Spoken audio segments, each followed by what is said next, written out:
I'm sure this is something that you've encountered where clients are asking for something that's not going to be the most helpful or the best use of what we can provide.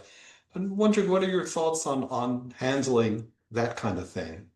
That happens a lot.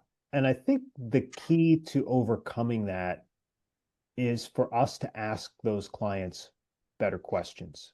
We like to say in research that consumers don't always know what they want.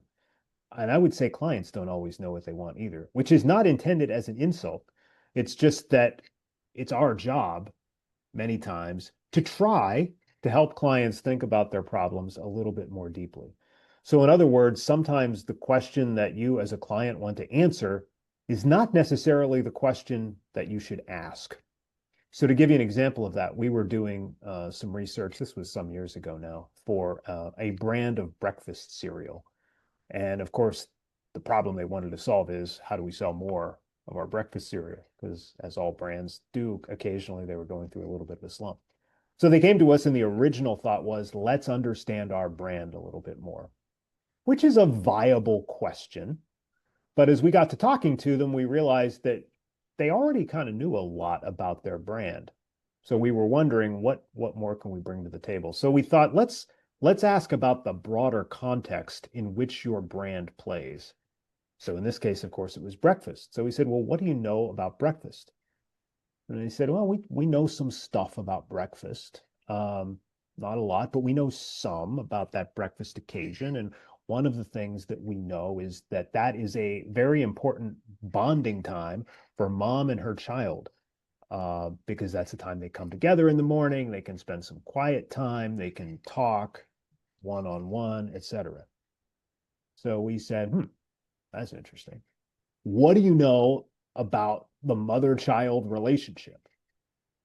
They said, well, we don't really know anything about the mother child relationship. So we said, maybe you ought to study that because that is the really broader context in which your product is playing. So we did that research where we went very deep into the mother-child relationship. And what we learned was there were 7 stages of childhood, essentially.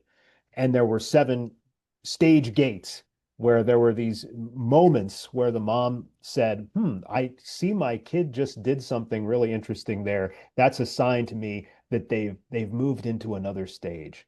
Like when they're really young, when they make their own first friend independently. That's a big moment for a mom because that's a sign that my kid is growing up.